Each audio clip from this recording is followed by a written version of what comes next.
নমস্কার, Bengali kitchen ব্লগে আপনাদের সবাইকে স্বাগত। আজকে আরেকটা নতুন রান্না নিয়ে চলে এসেছি। আসুন আমরা রান্নাটা শুরু করি, আর আপনারা শুরু থেকে শেষ পর্যন্ত আমাদের সাথে থাকুন। চলো আমরা রান্না শুরু করি। আজকে করব আমরা দুধ পটল। তুমি পটলটা কাটো, আমি মশলাটা করি। পটলটা হালকা করে ছাড়িয়ে একটু মাঝখান দিয়ে চিড়ে চিড়ে দেবে। হ্যাঁ, আমি জিরে আর কাঁচা লঙ্কা বাটবো, আর একটু আদা ছাড়িয়ে দেবে, আদা বাটবো।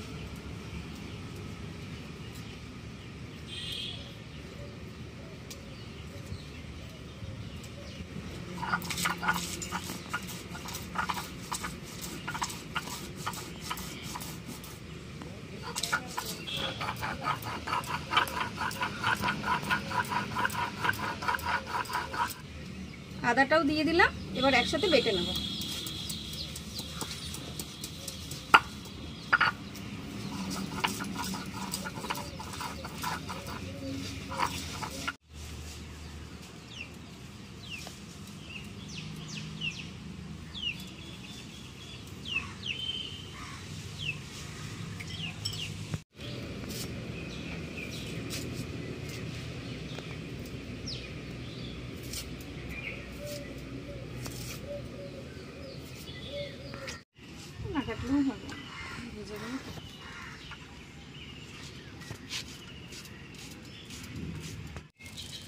উনুন ধরিয়ে দিয়েছে, কড়াই বসিয়ে দিলাম। কড়াই গরম হয়ে গেছে, কড়াইতে সরিষার তেল দিয়ে দেবো। তেলটা গরম হয়ে গেছে, তেলের মধ্যে দিয়ে দেবো অল্প পরিমাণ লবণ। এবার দিয়ে দেবো ধুয়ে রাখা পটলগুলো। পটলগুলোকে আমি লাল লাল করে ভেজে নেব।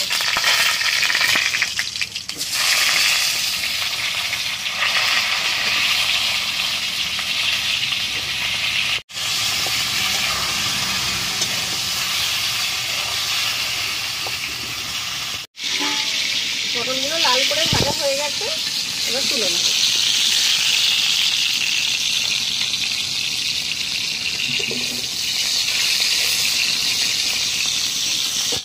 এই পটল ভাজা গরম তেলে আমি এবার কেটে রাখা পেঁয়াজগুলো ভেজে নেব।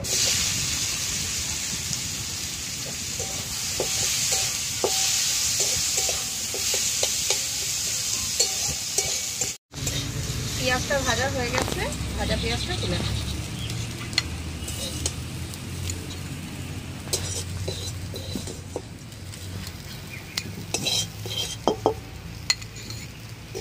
গরম কড়াইতে দিয়ে দিলাম তেল। ভেজে রাখা পেঁয়াজগুলো এবার বেটে নেব। গরম তেলে আমি এবার তেজপাতা ফোড়ন দিয়ে দেবো।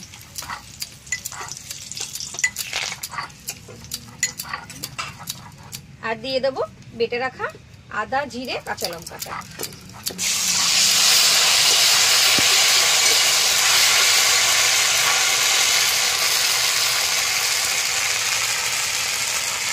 অল্প একটু জল দিয়ে দেবো।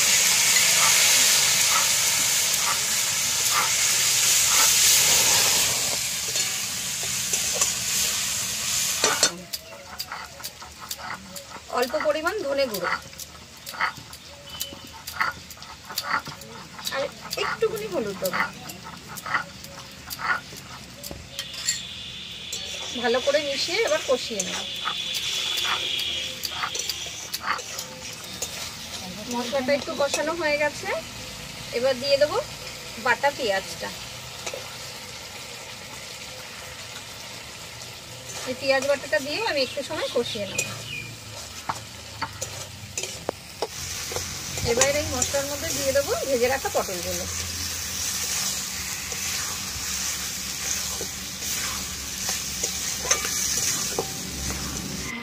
মশলাটা ভালো মতন কষানো হয়ে গেছে, এবার আমি এর মধ্যে ঢেলে দেবো গরুর দুধ।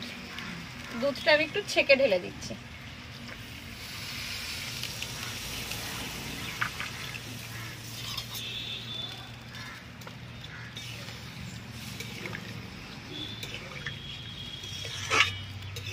পটলটা প্রায় হয়ে এসছে, এবার এর উপরে দিয়ে দেবো অল্প একটু গরম মশলা গুঁড়ো, একদম সামান্য একটুখানি দেবো।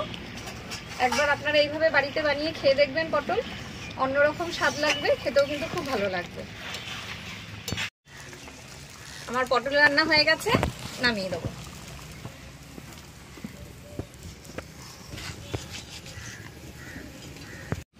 এই পটল রান্নাটা যদি ভালো লাগে তাহলে অবশ্যই লাইক, কমেন্ট, শেয়ার করবেন। আরও নতুন নতুন রান্না দেখার জন্য চ্যানেলটিতে সাবস্ক্রাইব করে আমাদের পাশে থাকবেন। ভালো থাকবেন, সুস্থ থাকবেন। আবার দেখা হচ্ছে নতুন কোনো রান্না নিয়ে। নমস্কার।